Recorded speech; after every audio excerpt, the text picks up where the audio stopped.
Williams in her book, Healing the Soul of America.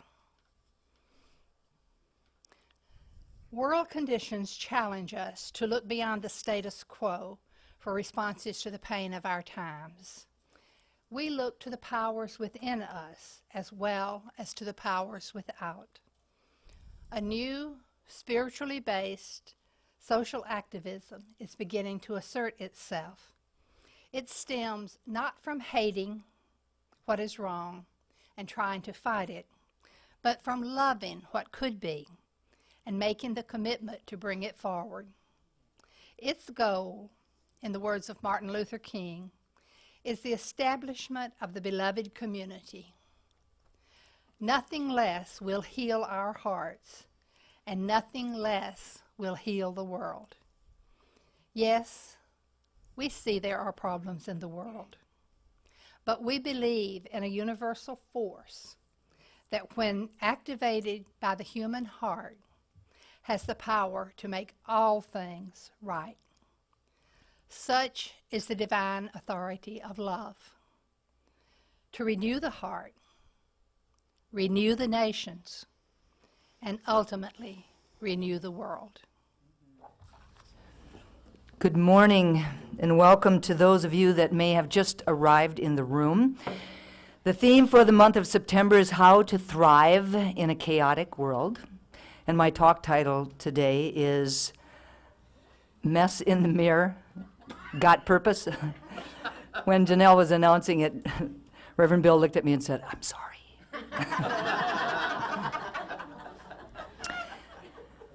The underlying statement from Ernest Holmes' What We Believe statements is we see our organization as a global community that embraces peace, love, and compassion. So let's begin with this idea of mess in the mirror. Mess in the mirror. In a book called Living Deeply, The Art and Science of Transformation in Everyday Life, Marilyn Schlitz says, we need only look to the extraordinary changes of the last few decades in the areas of civil rights, social and ecological justice, medical and psychological advancements, health and healing, and peace and reconciliation to see that we're learning more every day about how to positively transform our personal and collective consciousnesses. And we only need glance at the morning news or the front page of the paper to see how far we still have to go.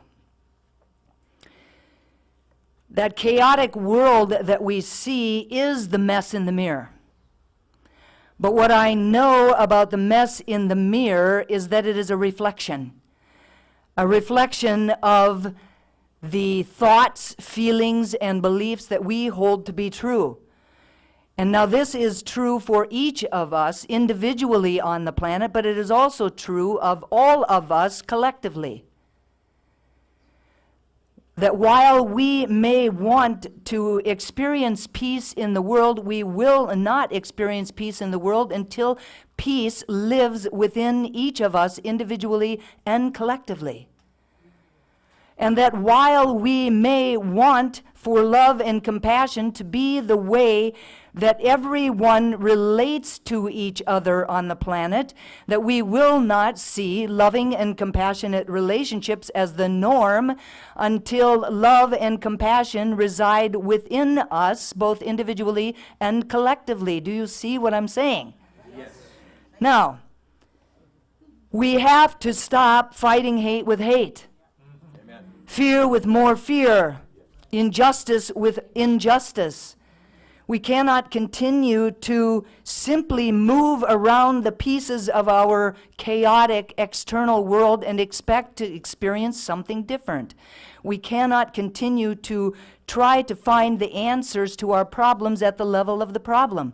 We cannot continue to try to find solutions that from a space of negative energy, from a space of against energy.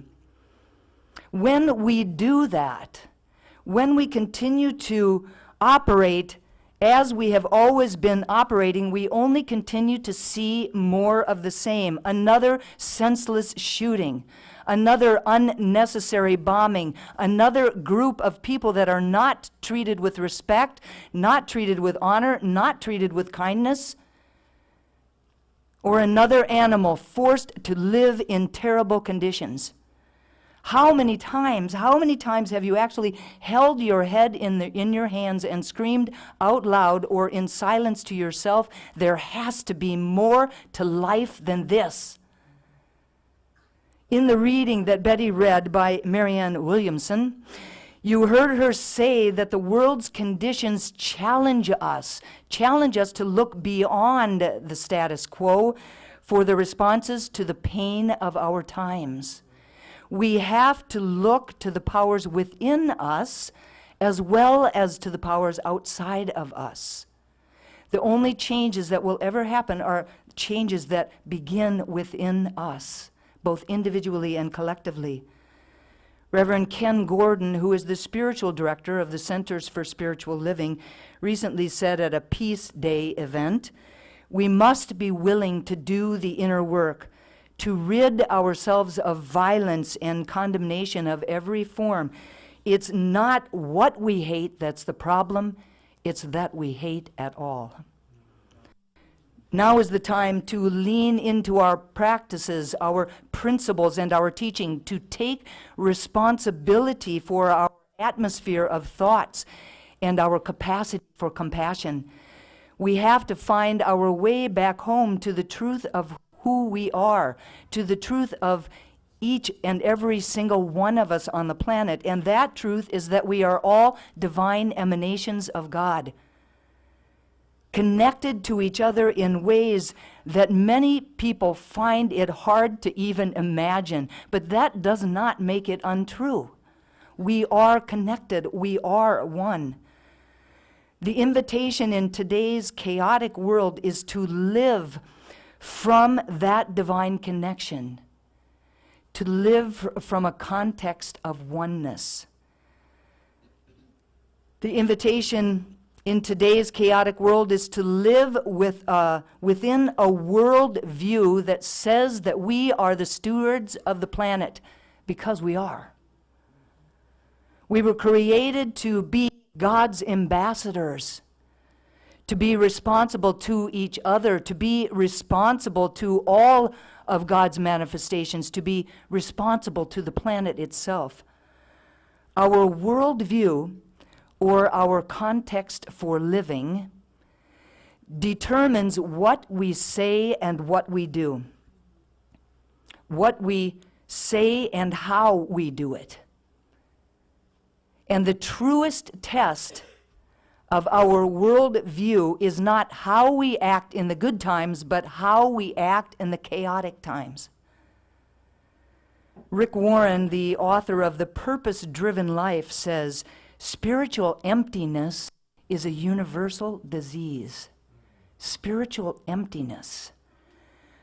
He says, "I have met a lot of people who are very smart, but who say they cannot figure out the answers to their problems. I have met a lot of people who are very successful, but who say they do not feel fulfilled. I think it comes down to meaning, to significance, to purpose. Why am I here? What am I here for? Where am I going?" This then brings me to the second half of my lovely talk title, Got Purpose? And as I sat with this question, two ideas came up for me. And the first was, do we have a purpose? And for me, the answer is yes. I believe that each of us arrived on the planet imbued with a purpose, that there is a perfect form of self-expression for each and every single one of us, and that it is something that we are to do or to be that no one else on the planet can do or be in exactly the same way that we are here to do it or to be it. If you don't express it, then it simply will go unexpressed. We were created by God intentionally. Nothing happens, there's no accidental births. Rick Warren would say there's accidental parents, but no accidental births. What I believe is that we are all here on purpose and for a purpose. Rick Warren describes 4 reasons that it's important for each of us to know what our purpose is. And that first is that knowing your purpose gives meaning to life. We were made to have meaning. And when life has meaning, then almost everything is bearable. Without having meaning, almost everything is unbearable. The second is that knowing your purpose simplifies your life. It defines what you do and what you don't do. Your purpose becomes the standard that you use to evaluate which activities are essential and which ones are not essential. You simply ask, does this activity help me fulfill one of God's purposes for my life? Without a clear purpose, you have no foundation from which to base your decisions, from which to allocate your time, or from which to use your resources. You tend to make choices based on circumstances, based on outside pressures, or based on the mood that you happen to be in any given moment. The third is that knowing your purpose focuses your life. It concentrates your effort and your energy on what's important. You become effective by becoming selective. Without a clear purpose, you will keep changing direction, changing your jobs, changing your relationships, changing your churches, changing anything and everything outside of yourself, hoping that each change will help you to thrive in a chaotic world or to fill the emptiness that you feel in your heart. I've been there. And there's nothing quite as potent as living a focused life, a life that is lived on purpose. The fourth idea of Rick Warren is that knowing your purpose motivates your life. So purpose always produces passion. Nothing energizes like a clear purpose. Have you felt that? Have you ever had like a purpose in life, a purpose for a particular day or a purpose around a project, and how energized you felt around that? Now, on the other hand, passion dissipates when you don't have a clear purpose. Just getting out of bed in the morning is sometimes a chore. It is usually meaningless work, not being overworked, that wears us out, that zaps our energy and robs us of our joy. George Bernard Shaw wrote, "This is the true joy of life, the being used for a purpose recognized by yourself as a mighty one." And the second idea that came up for me is, what is that purpose? What is that purpose? So the purpose of your life is far greater than your own personal happiness. The purpose of your life is far greater than your own peace of mind. The purpose of your life is far greater than even your own personal fulfillment. It's far greater than your families or your career or how much you have in your bank account. If you want to know why you were placed on the earth, you must begin with God. You must begin with God. You cannot arrive at your life's purposes by focusing upon yourself. Rick Warren says you must begin with God. You were born by God's purpose and for God's purpose. You were made by God and for God. And until you understand that, life will never make sense. It is only in God that we discover our origin, our identity, our meaning, our purpose, our significance, and our destiny. Now, the easiest way to find out what that purpose is, the easiest way to discover your purpose is to simply ask. To ask God. Get quiet and ask. And then listen. Listen as though you were about to hear the most important thing that you are ever going to hear in your life, because you are. And just know that it is said that when we ask, the answer is already on its way to us. So just get quiet and ask and listen. Now, a woman named Marcy Shimoff wrote a book called Happy for No Reason. It was one of the books that we had in Destination Transformation a couple of months ago. And in it, she has a chapter called A Life Inspired by Purpose. And I love the opening quote of that particular chapter. The quote is by William Barclay, who is a 20th century Scottish theologian. And he says, "There are two great days in a person's life. The day you were born and the day you discover why." I love that. She says that your purpose is the roof of your home. Roof? Roof. God. Something like that. In it, she says that without a sense of purpose, this roof will be leaky and will, in her words, rain unhappiness over all other aspects of your life. She says many people work at jobs just to pay the bills, feeling that they don't have the freedoms, skills, or opportunity to find employment that they really like. They resign themselves to a life without a sense of deeper purpose, making the best of a bad situation and live for the weekends. Others spend years searching for the perfect job, like Goldilocks, trying to find something that's just right. But the bottom line isn't the job. The bottom line isn't the activity in your life that defines your feeling of purpose. It is your perspective. Research shows that regardless of the job, regardless of the activity that we are doing, those who feel like they're following a calling experience greater satisfaction from their work and more happiness in their lives.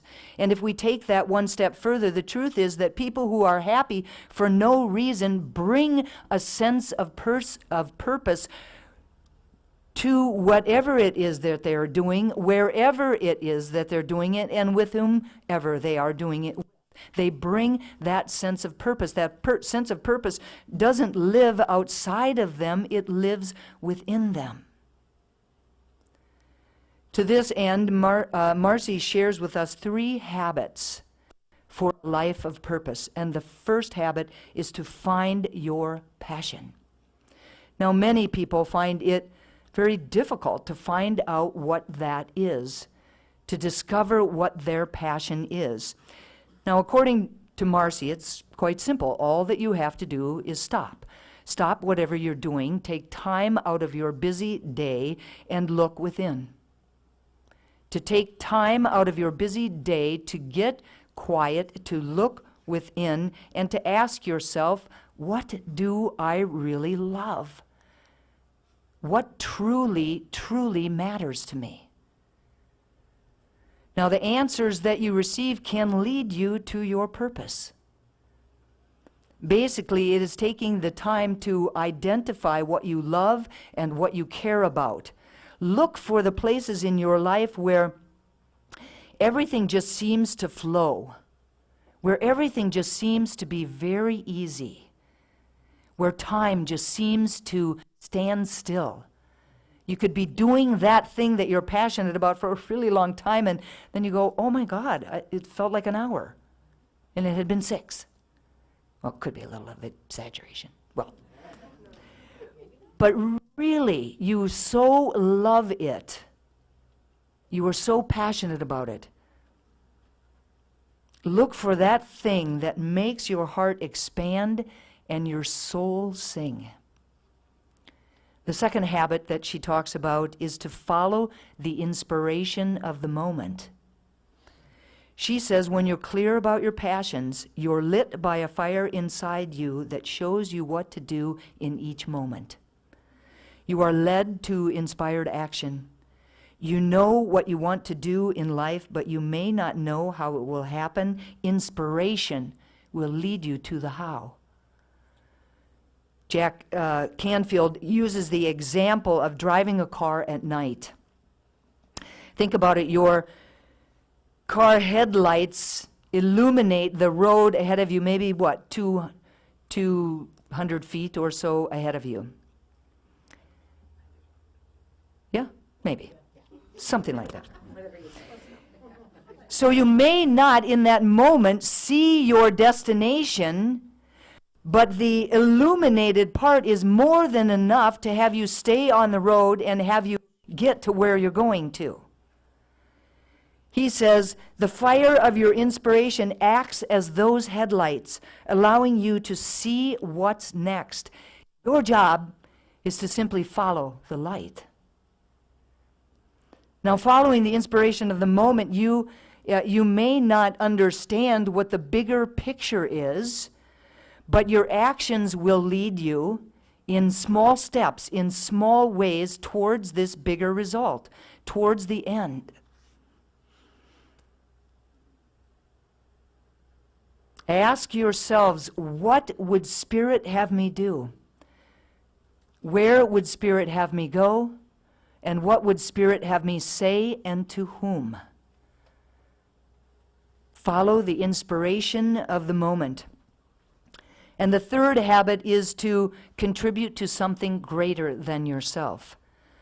Albert Schweitzer says, I don't know what your destiny will be, but one thing I do know.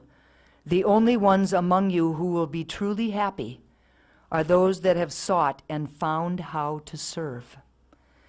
And when you discover what really matters to you, what you are passionate about, what your purpose is, what makes your heart expand and your soul sing, then everything you do, all of your everyday actions become a way to serve others, a way to serve God, a way to serve the world. And this will happen in all kinds of big ways and all kinds of small ways, and each and every single way is important. Not one of them is more important than the other. They are all significant, no matter how big they are. When you serve a purpose larger than yourself, it brings more meaning and more joy into your life. We're going to take this just a little step further. Rick Warren says that the Bible uses the term heart to describe the bundle of desires, hopes, interests, ambitions, dreams, and affections that you have. Your heart represents the source of all of your motivations, what you love to do and what you care about most. Your heart determines why you say the things you do, why you feel the way that you do, and why you act the way that you do. God has given each of us a unique emotional heartbeat that races when we think about the subjects, activities, or circumstances that interest us. We instinctively care about some things and not about other things. Can you feel that that's true? So with this idea in mind about our own unique heartbeat, go back to the title of my talk, The Mess in the Mirror. Got purpose? And think about the mess in the mirror, the chaotic world that we are experiencing. Notice that as you think about it, something might come up for you in a very powerful way. Some people care about the planet. Some people are drawn to become advocates for the birds and the animals and the fish, while some people are drawn to homelessness or to the underserved or to the hungry. This is a clue to your purpose, to where you should be serving in life. Think about the mess in the mirror, the chaotic world that we are experiencing, and you will see that there are certain subjects that you feel passionate about and others that you couldn't care less about. Some experiences turn you on and capture your attention, while others may do nothing for you. Some get you excited, while others may bore you to tears. So the invitation today is to not ignore what comes up for you, to not ignore that thing that is seeking to be expressed through you, to know that whatever that is, whatever comes up when you think about this mess in the mirror, the chaotic world that we are experiencing, that it might be pointing to your unique purpose. Take time to consider how you might be used to serve God, how you might be used to serve humanity, how you might be used to serve the planet. There is a reason that your heart is touched by one particular thing over another. And when you serve from this place, when you serve from your passion, when you serve from your purpose, the reflection in the mirror will be very different from the reflection that you are seeing now. And if we all did it, it would be amazing. Please let this beautiful quote by Paul Ferrini wash over you. The world that we will create together will be a very different world than the one we have right now. It will not be a fear-driven, shame-based world, but a world based on acceptance and love. It will not be a world where we are afraid to face our pain and afraid to feel the pain of others. It will be a compassionate world that will recognize our wounds and help us to heal from them. It will be a world where we can be profoundly honest and present with each other, an authentic world in which each of us is empowered to be who we are and to express our creative gifts. So the invitation today is to connect with this purpose that is within you, to take time out of your busy life, to get quiet, to ask the questions, to listen for the answers, and to get connected to the purpose. To find a way to bring this unique purpose to the world. To discover what lies within you and to express that in every arena of your life. To bring that unique quality in your own unique way to the chaotic world that we are experiencing. And when we do that, when all of us do that, individually and collectively on the planet, we will all be able to truly watch as our global community becomes one that embraces peace, love, and compassion all of the time. All of the time. And so it is.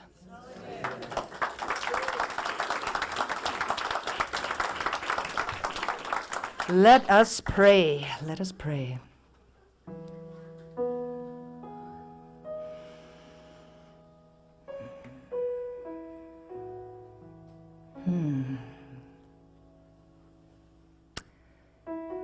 So as I close my eyes and turn within, I am really acutely aware of the power and presence of God that resides within me and surrounds me. I know that it is the very essence of peace, of love, of compassion. I know that it is that which created me out of itself. And so what I know is that I too am that peace, that compassion, and that love. And just as I know that this is my truth, I know that it is true for each and every person here this morning, that each of us is an ambassador, that each of us is a point of God light here on the planet at this time, that we each arrived imbued with the allness of God, the fullness of God, that we each arrived on the planet imbued with a purpose, a divine purpose, something that we are to bring to the planet in our own unique and individualized way. And so what I claim for us today, for each of us, is that connecting with that purpose, discovering what that purpose is, discovering what our passion is, comes easy for us. That in a moment of stillness, we ask the question and the answers are revealed. I claim for each of us that we have then the courage, the energy, the desire, the wherewithal within us to move forward on that. To know that as we see that 200 feet in front of us, that we know that we are on the right path, and that anything else that we need to know will come when we need to know it. That truly it is okay for us to know just a little piece at a time, and that the rest can unfold in divine right timing. That God can hold the whole of it, and we can hold our part. And so I know that as we step forward on our passion, on our purpose, that we shift not only our own lives, but the lives of all of those around us, and the lives of every single person on the planet.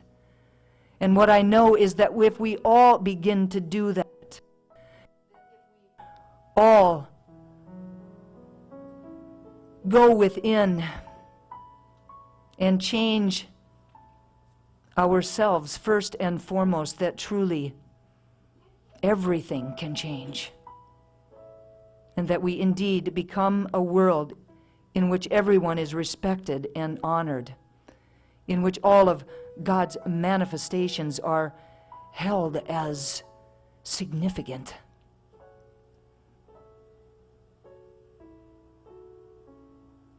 Oh, and I'm so grateful for this vision of a world that worked for everyone. Knowing that if it is in the mind of one, or one community, or one state, or one country, or one continent, that truly at some point in time it becomes the norm. And for that, I am so grateful. Grateful for the power of prayer, knowing that these words are loosed into a law that only ever says yes, that they are made whole, perfect, and complete even as they are spoken. And so I speak them and I release them, and I invite everyone here this morning to anchor them for themselves and for each other simply by saying, and so it is. Amen. Amen.